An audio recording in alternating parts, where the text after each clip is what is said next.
the nutrition system. It hasn't worked. It hasn't worked for us. So I'm going to really say to you, you want to be very, very careful of your nutrition at this time because you're vulnerable. You're vulnerable because of uncertainty in job situation. When there's an uncertainty any which way, we're more vulnerable, okay? Mm-hmm. So let me just find a lovely message for you.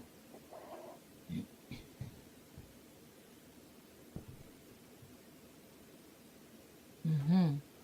Yeah, it's your vision. Now, that's so interesting. How's your eyesight been? Fine. Okay, good. Because your vision has to expand. Okay. But I think it's the inner vision. And the inner vision is that you more determinately or with great determination, and I know you're good at this one, you recognize more fully that you are a shining star. I believe your light has to expand more fully.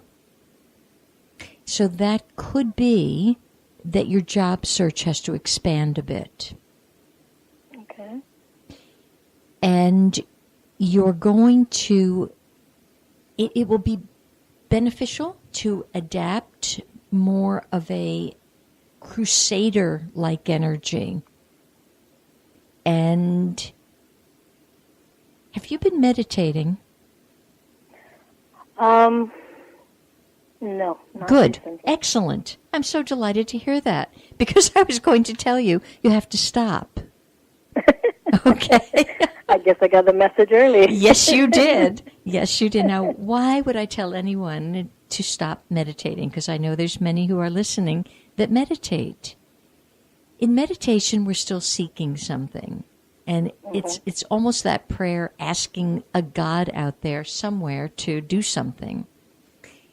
Well, the deeper part is drop the meditation and simply be what you are, which of course is the manifestation of God in the body known as Sandhya. That's why they want your vision to expand. There it is. I don't know if you can see exactly what was just said for you. So it's the seeing of your own God self that's the expanded vision, which will somehow energize you and energize your right position.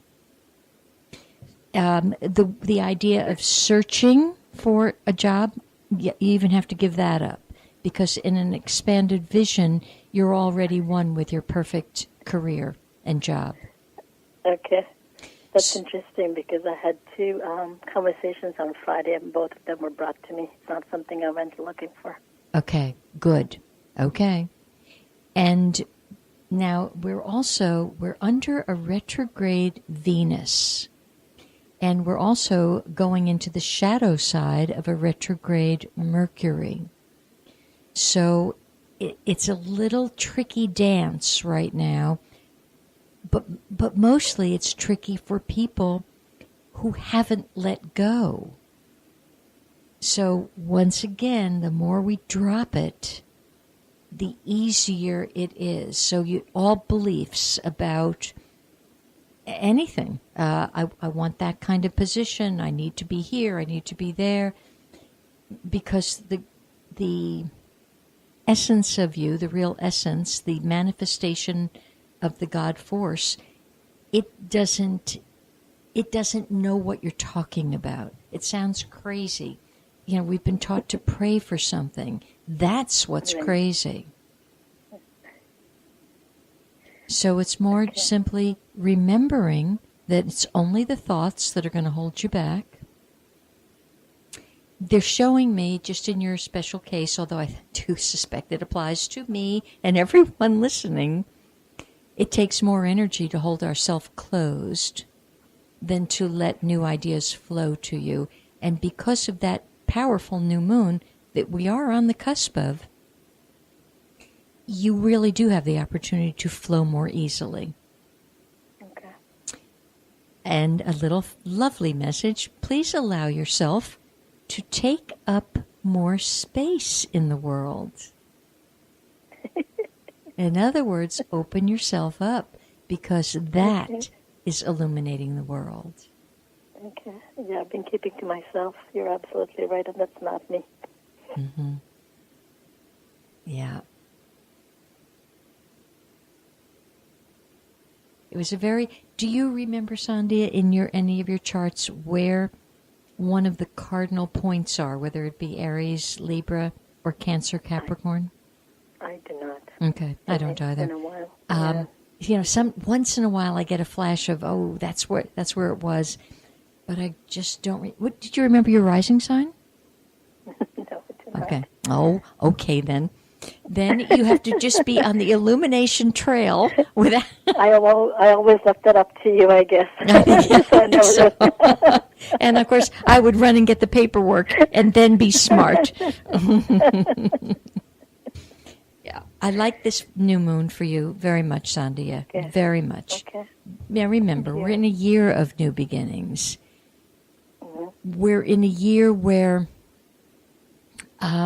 every process and everything we've ever learned, as far as I can figure out, doesn't apply and it doesn't work. Mm-hmm. So the more I'm dropping opinions and judgments, and everything is going. Mm-hmm. So be very careful, because these judgments and opinions are a dime a dozen out there. But I know how you operate. I know the antiquity of your soul nature. Mm-hmm. Not your human body, your soul nature, because we've talked about that from when you were a kid. You just are old. Yes. And old, what I'm going to share today, something out of the book that I've gone back to Dance with Angels. Have you ever read that? No, I have not. You may have to look that up. It was born in the 90s, in the 1990s, and it's really a happy book. And it's through a channel, and the channel brings forth the work of a grand spirit known as Dr. Peebles, who, while he was in body, he was a doctor. Okay. And it's the couple, a husband and wife, are authors, and they actually interviewed the channel a lot, took part in sessions, so their name is on the cover, and it's Don and Linda Pendleton. But here's just one of the things that I think will help you. The scenario here is you have an opportunity to talk to God. You have an opportunity to ask God some questions, okay? So, of course, the problem is, what would you ever ask the great omnipotent presence, okay? So here it starts out with, just try a little scenario just for fun. And so God replies, you live forever. And then the people say, that's not exactly an original idea, Your Worship. Many men have told us that. Tell us something that we've never heard before. And God says, you are the personification of the divine on earth. And, of course, the people answer back, Jesus and all the other mystics told us that. Come on, tell us something hot. And God says, you already contain all truth within yourselves. And we reply, we know that. Tell us something new. So those are the things that your conversation with God would be. Even your message alluded to the exact same thing. Just remembering you are the personification of the divine. There's really not much to do. There's not much to seek. There's not much to search. There's nothing to seek and search, as a matter of fact. So you are being your divine, fulfilling, life-enhancing opportunity to contribute to the creativity of life. Now, that's a lovely, proactive way of your job description, of explaining your job description?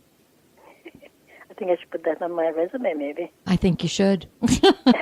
Knowing how you operate and live, So it says it all. Won't it be grand when we live and move and more people appreciate that and move from that point of view?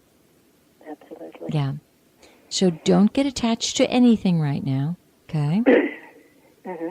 And that will keep you sane. You do have to remember, and this is for everybody who's listening, the flying star in Chinese that's in the center of the Bagua this year is the number 1 star, meaning the other buzzwords for the number 1 star are Kan, K''A''N, which is north, which is water, which is spirit. Well, if you take it in its pecking order, water resonates to the emotion fear. Spirit looks at that and says, what fear? I am. So therefore, it obliterates the fear right out of the box. But that doesn't take meditation, it takes knowingness.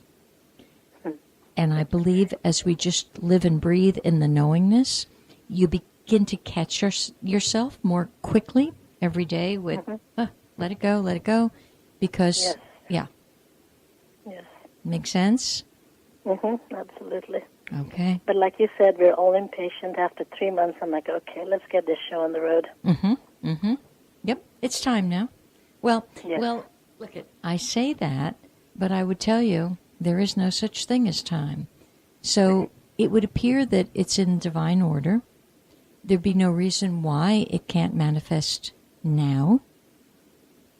So will you do a very thorough investigation at any thought patterns that are inhibiting the go-forward mode, and a thorough investigation of what well-meaning people are saying to you, because you may have to go into hibernation.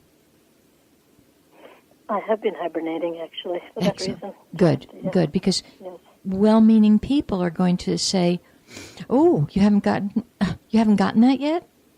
Yeah. I don't know if you remember being pregnant with the girls. One of the worst questions people would ask me when I was carrying my son, looking full on at me, "Oh, you haven't had the baby yet?" You're feeling like you're 20 months pregnant. Duh. No, I haven't had the baby yet. And it would throw me into such a depression because I would think there's something wrong with me. Well, interestingly, this is the longest I've been between projects, and I think that's where I'm like, okay, what is this about? Okay, is there something, and part of your investigation would be, is there some area that I needed a sabbatical to absorb and process? Absolutely. After 10 years of just going with everything, as you know. Yeah, I know. This is a time of rest and taking care of myself. Hibernation. I think you've heard me suggest this before. I'll suggest it again simply because I know you, and if you haven't looked into it yet, it's worth exploring, okay? And that is the work called Living Reality. And it is so simple, and you'll never get through it. Okay. It is so simple that you'll dismiss it. It is so simple that it is the most profound material I've come across in my whole journey of looking, and it finally has me put down all looking, all seeking, and the being. It's kind of like everything's lining up correctly. So it's a great work. James Braha, Braha, he's actually got it on his website. And I would say, just knowing how it is for those of us who write our own books and self-publish, it's just kinder to buy from him if you can. okay? Because he gets